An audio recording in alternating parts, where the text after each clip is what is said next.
Welcome to AEW Thunder, folks. I'm John Ritland. This is... Confused. AEW Thunder. It might as well have been because it was paced about as well as... I thought it was AEW Dynamite. Dynamite. It was paced about as well as an episode of Thunder. It's actually AEW Dynamite from Cleveland. Oh. Yeah, it just... I know. Got you. Alright, so this show was not good. It wasn't. It felt very much like a filler episode. Which also wasn't bad. No. Like a filler episode. It just... That does happen, like, especially since they're about a month away from the Revolution pay-per-view. Yep. The problem is, with, what matches are happening on the Revolution pay-per-view, John? MJF and Cody, if Cody jumps through all the hoops with the stipulations, and then Jericho and Mox. But we're a month away. They have time to do this. They have time to make it interesting. For fuck's sake, make it interesting, please. I'm still going to buy the pay-per-view, but for fuck's sake, please make it interesting. We start with Jon Moxley. He is Snake. Snake? Snake! Snake! He basically is. Or he's, Badger. He is Kurt Russell from either Escape from New York or L.A. So... He's either Pliskin or Pliskin. Forgot the name of the character. I haven't watched those movies in a while. He hypes up the Revolution pay-per-view, talks about a 5-on-1 gang. You know what? No. It is something that Sonny's familiar with. So, yeah, he talked about getting beat up 5-on-1 by the Inner Circle Jerk. Yeah. And then the Inner Circle Jerk comes out. Well, actually, Jericho says all you had to do is say yes. Jericho doesn't take no for an answer. Moving on. So, he brings out the Inner Circle, and then apparently... Moxley says, well, it's 5 against the arena. Which, sorry, Mox, that's not how it works. They're not cleared to wrestle. Except for Joey Janela, who was in the crowd. He shouldn't be cleared to wrestle either. I do have a question about this. Do they film Dark before Dynamite or after? Yes. I'm actually genuinely curious about this because it seems like they took a lot of energy out of the show. This thing went 20 minutes nearly. If I'm going to kill WWE for doing 20-minute promos on a 2-hour show or a 3-hour show, I got to kill AEW here. Yeah. The cartel of Jericho, these weird guys just show up all of a sudden. Like, with no fanfare, there's no one recognizable. Probably. They didn't even get really an introduction. Yeah. I guess they're just jobbers or something like that. So it's 10-on-1. And I agree with you. They didn't. It's like the Butcher and the Blade. Well, actually, they had the same. They had the same amount of wins as the Butcher and the Blade. But moving on from that, I'm sure they'll change her in their match later tonight. Except anyway. It won't. Yeah. This is the stiffest challenge that Jericho has faced. It's a quote from Giovanni. 20 minutes later. Yes, MJF was at a butcher shop. What was this? Why? What was this? What was it? Why? Well, it was leading up to really refine the association between MJF and Butcher and the Blade. Because their paths have been loosely connected in terms of like how it's been portrayed on AEW. So now they want to connect them a little bit more, use MJF's, standing to help elevate them up. And to give a reason as to why he's there on the commentary team for people who haven't tuned in much to AEW. That's true. The problem is all they really did was like a promo at one point that he did on, I think, their social media, saying that he paid the Butcher, the Blade, and the Bunny to come down and attack Cody. I mean... Well, that's also why they ran the video package. Yeah, Because the next match was the Young Bucks versus Butcher and Blade. And this wasn't good. This wasn't good. Here's the thing. First off, they had MJF, he was getting people to kiss the ring during the break. He's running down JR. MJF on commentary was gold during this. He was great. But I'm not the biggest fan of the Bucks. When they have something to work with, like with the Lucha Bros or a few others, they can actually make something work. The Butcher and the Blade are not a good team. It's not that they're not good workers. It's not a good team. He did have one funny line, though, when he got tossed into the pool. I don't know how to swim! What did you think of the match? It was alright. It was perfectly serviceable. The purpose was to let MJF kind of discuss the Butcher and the Blade and try and hype them up to, explain their presence a little better than just, here's more spoops! Yeah. Stop butchering the blade! Excalibur, you have to explain even that. though they lost the match, MJF exclaimed, this is what I hired you for when they ran back in to just go beat up the Young Bucks. Yeah. Because their goal is not to win under MJF, it's to beat down whoever his enemies are. I mean, beating the Young Bucks at this point, fucking hell, almost everybody's beating the Young Bucks in AEW. I mean, I get it. They didn't win the match, but yeah, I do get it. So, we then get Omega and Page in a battle of the ugliest shirts coming down for the save. And then we get a Revolution pay-per-view ad. Again, I'm still going to buy it, but it doesn't have a whole lot going for it right now. But they got a month to go. Maybe they'll start layering the stuff, coming up here because we're getting into February. We'll see. February's a long month. They can do that. Wait. Well, there's an extra day this year. This is true. That's actually when the pay-per-view is. Nyla Rose versus Big Swole. Big Swole was over. There were some nice kicks. There were some good strikes and everything. But both these women on this stage are still going to take some time here. And even though Big Swole tried, Beast Bomb for the win. Yeah. Fine. There were a couple, missed spots and grazes instead of, full-on hits. Yeah. But overall, it was a good match. And thankfully, my prediction of the Nightmare Collective coming out to talk to Big Swole did not happen because fucking Christ, this show did not need the charisma back into his Brandy Rhodes. Well, let's move on. Right. But hey, they gave Nyla Rose a big win. Yeah. It's good. And they've given her two... They gave Nyla Rose a win. Well, they gave her a win on AEW Dark. They gave Nyla Rose a win. A win didn't matter. That's true. But, sometimes Dark doesn't have doesn't have too bad stuff. Kip Sabian with Penelope Ford versus Cody with Arn Anderson, and oh dear, this wasn't good. Oh my. Kip Sabian can work. He needs some time as far as a stage like this. Cody is pretty much the most over guy besides Jericho on their roster as far as a big name guy. This match wasn't good. It was a mess.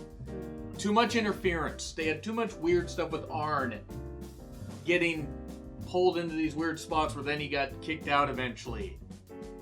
And it seemed badly paced. That was my issue. It sure seemed like a shoo-in.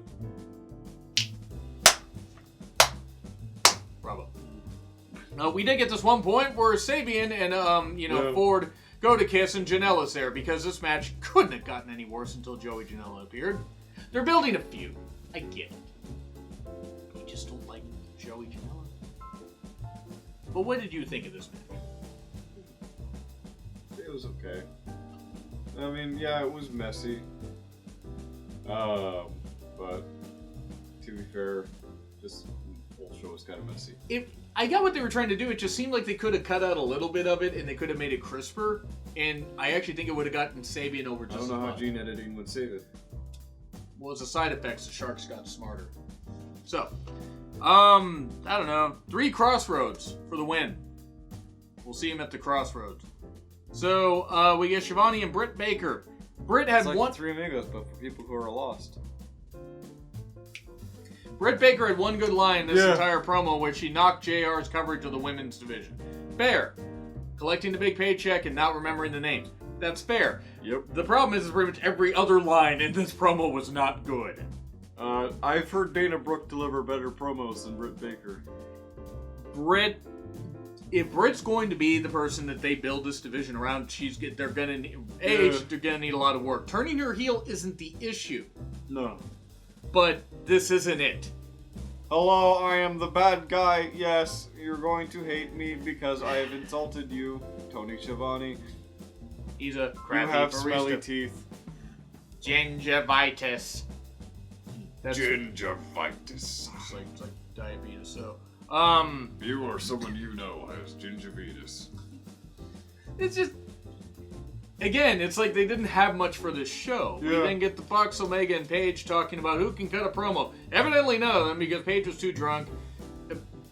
Omega was just there. Lexi Noir, I think is how you say her last name. I don't. She's done some stuff on AEW Dark. I don't have her name committed. She's done some stuff.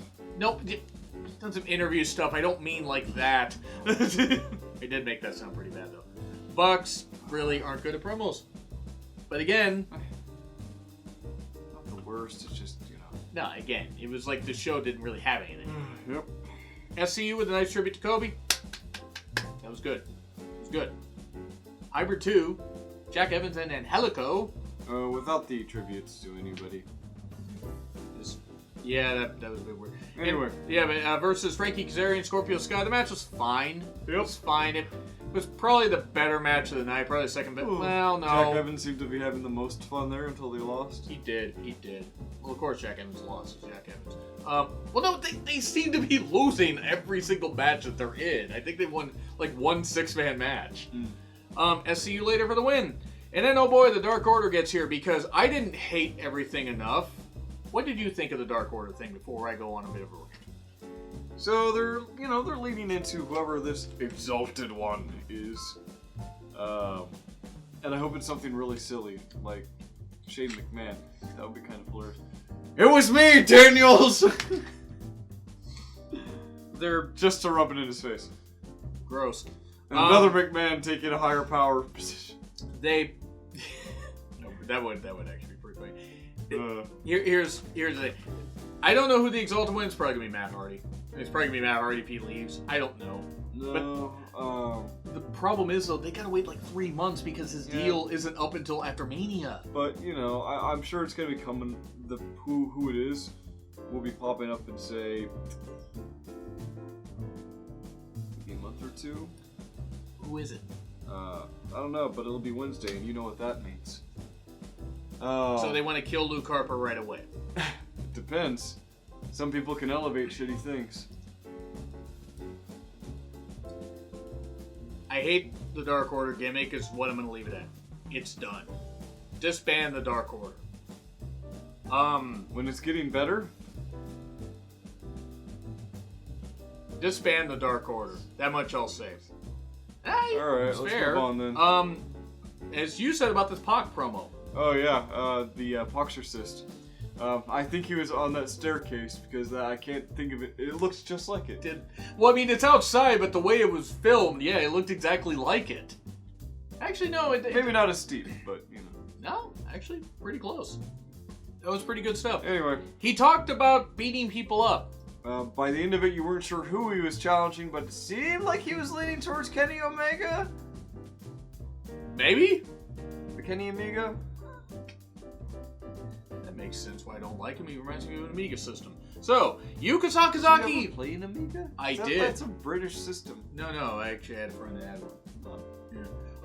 Yuka Sakazaki, the Genie Girl's returning next week. Yay! She's facing Britt Baker. Boo. Pretty bad that Yuka's probably going to do the better promo. Yay! Okay. Let's just finish this up right here, though. There's an 8-man tag thing next week and stuff like that. Darby Private Party versus Santana, Ortiz, and Jericho. A private Darby. Party with your privates out. Wait, maybe not. John? Yes. Please don't. Not on the couch, not in the house. Not in my house. Yeah, not in your house. You coming to my house! Referee Aubrey here. We get Sammy and Hagar there, because of course we do. At least Darby was over. Sorry, did you say Sammy Hagar? Yeah, I did. I Alright. actually said that. It was fine. We get a coffin drop on the Hagar. Maybe almost. It'll knock some sense into it. No, it won't. No, I mean, we almost got a coffin drop on the Hagar. It kind of... Raised him. It went belly up. Pun very much intended. Yeah. When Hagar, I think, backed up too much and didn't quite catch Darby. Well, Hagar's not known necessarily for his smarts, if you follow his Twitter. And if you do, you're an idiot. So, we get that. Unless you're in it for the laughs. Probably it. We got some good action during this before that and everything. Yeah. But Judas Effect 2, Isaiah Cassidy 1, 2, 3. And then a skateboard to Darby's throat. Old school thing. Yep. Targeting the throat and stuff like that. Then Mox comes down to save Darby? Yes, and that black bat's gonna really sting a few people. You were waiting to say that, weren't you? Yeah. Okay. C-. I'm not gonna lie to you. I didn't really. I didn't hate the episode, but I didn't really like it. Yeah, I'm gonna say C- as well. It was perfectly average, almost. It was almost perfectly average. It's right below perfectly average, right. Which is why C- is fair. That's how that was. But there's a poll right over here. You can grade along with us and let us know what you think. No, the poll's up here. But you can leave a comment down below. Hit the like button, hit subscribe, hit the bell. Wait for you to finish the thing so I can do that, but okay. Yeah, I'm going to be back with an NXT review here probably in a couple hours. Anyway, I'm Joe Ritland. This is The Terminator. Quick note, we will not be doing a SmackDown review together because we're going to be at the Defy Northwest Wrestling Show Friday. So we'll see you at some point, probably Monday.